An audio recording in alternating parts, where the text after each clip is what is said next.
In October 2024, I released my previous game, and I was excited to finally start working on something new.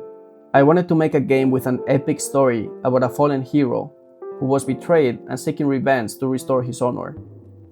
But then, the most gut-wrenching, soul-crushing thing I could have imagined happened. I lost my dog, Chamán. He came out of nowhere. One day he was fine, the next he seemed to have some tummy issues, which wasn't weird for him because we rescued him from the streets and his stomach was always fragile. And when we took him to the vet for a checkup, they found a tumor in his heart. 3 hours later, he was gone.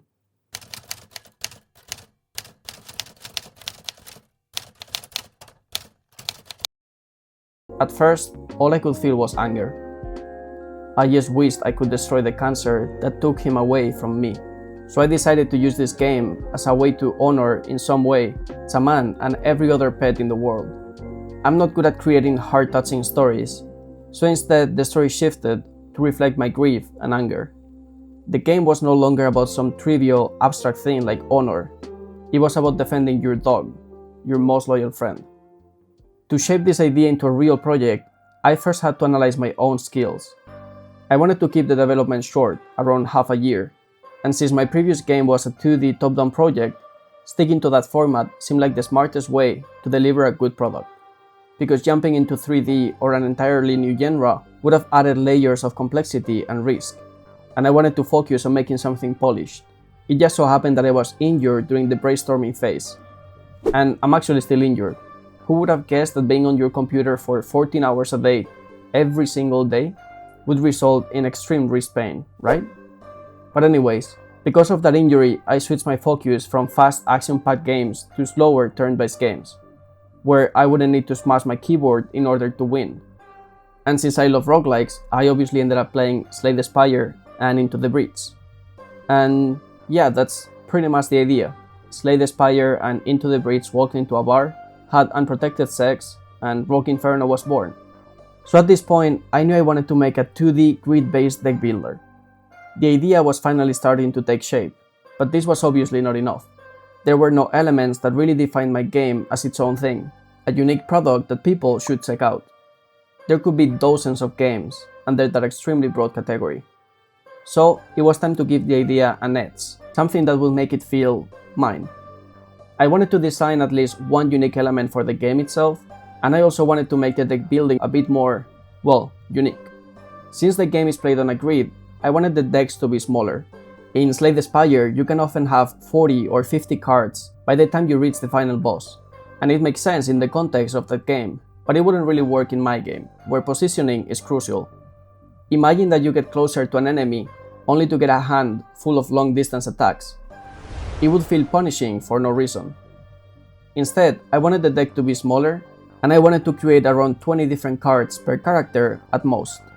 On top of that, rather than discarding your hand at the end of your turn, you would keep your cards, and then you will draw until your hand is full at the start of the turn, just like in Magic the Gathering. But that caused another issue. Each playthrough would feel the same. So I decided there should be a few different characters with unique gameplay, leaning a bit more towards the turn-based strategy, and less towards the high RNG deck building elements. And that's how the first character was born, the Samurai. The same character that you can find in the trailer and Steam's capsule art, which is now, by the way. Its unique mechanic, a 3-stance system with a low stance to increase mobility and let you reposition quickly, a mid stance for balanced defense and control over the battlefield, and a high stance for increased damage. This opened up so many possibilities for cards to interact with these stances, like attacks that became stronger in high stance, or blocks that were more effective in mid, and maybe even some cards that needed a specific stance to be used. It wasn't just about which cards you played, it was about how you adapted your strategy by shifting between stances at the right moment. This would also make the deck feel more varied, because having the card dash and slash while in low stance wouldn't imply the same as having it while in high stance. But even with this idea locked down, I still felt like the game needed more to truly stand out. That's how I came up with the third main system for the game, a unique card upgrade system. Do you see these 3 beautiful gems, or whatever, right here? They represent the level of your card. Every card starts with 1 gem. Why? because placing only 2 looked really ugly, and 3 looked pretty, so... In these games, you usually either upgrade a card directly, or you buy some sort of trinket or item that you can attach to the card to increase its power. And that's what the second gem represents. You can buy a basic upgrade at the store, which will increase the damage or another stat. But in my game, the deck is smaller, so it opened up a new possibility, the third gem, and the third pillar of my game's design. Since every card will be played many times throughout a fight, why not upgrade them like skills in an RPG? Kinda like when you upgrade your crafting skills by crafting many things in a row, or your cooking skills by cooking many recipes. Here, each card will have a mission to complete, like killing 10 enemies, or dealing 30 damage, or killing 2 enemies but with a single attack. Depending on the difficulty of the mission, the upgrade will be better. And in this case, the upgrades will be more meaningful than a simple stat increase, such as stunning your enemies for 1 turn, or applying a bleed effect to deal damage over time. And so, here's where I landed with this idea. A 2D grid-based deck builder, heavily inspired by Slay the Spire and Into the Breach.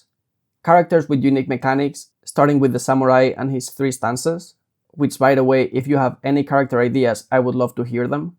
And lastly, a small deck system with strategic upgrades and no full hand discards, allowing for more deliberate planning. With the concept already defined, it was time to start working on the art. First, it had to be pixel art, because that's the only style that I'm remotely comfortable with. For the colors, I decided not to stick to a specific palette too much, because one complaint that I received about my previous game is that I focused so much on sticking to a cohesive palette that it was difficult to distinguish some things at times.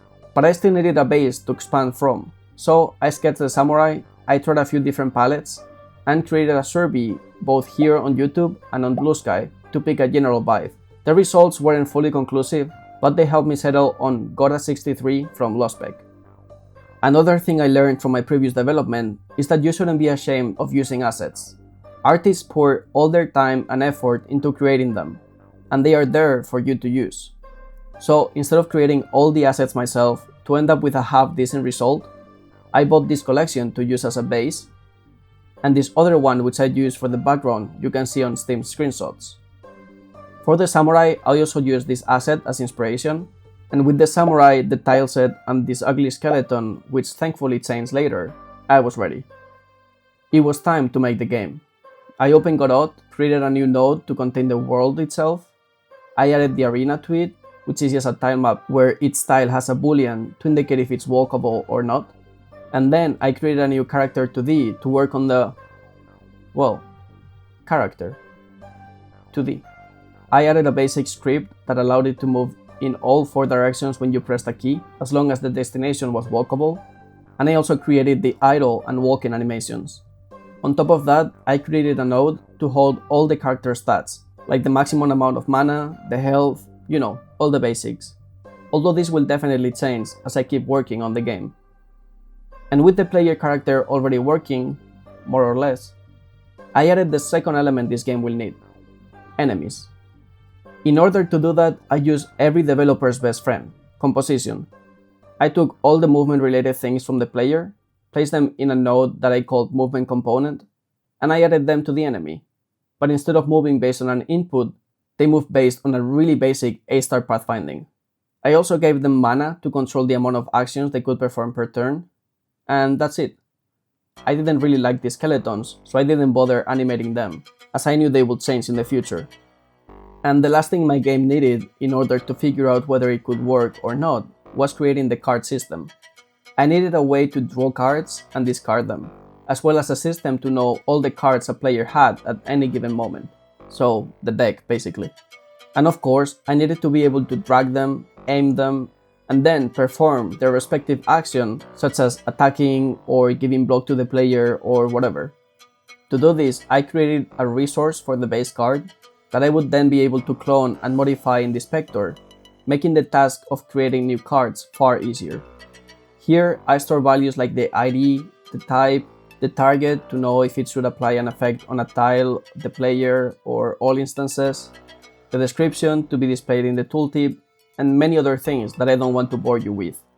But the 2 most important things were the playable shape with a minimum and maximum range, and the effect shape, also with its own minimum and maximum range. Thanks to this system, I could create any combination I wanted. The green tiles display the playable shape, so where you can play the card. And then the red tiles display the effect area. For example, an attack may only deal damage on the selected tile, or maybe in an area around it, or a line, or a cross, etc. And with that, the basic prototype was ready. It wasn't even a playable prototype as much as a test to make sure that I would be able to develop this game. And I guess I passed. So that's all for now. I'll keep working on the game and will keep you guys updated. Wishlist now, don't forget to like and subscribe and all that stuff, and yeah, see ya.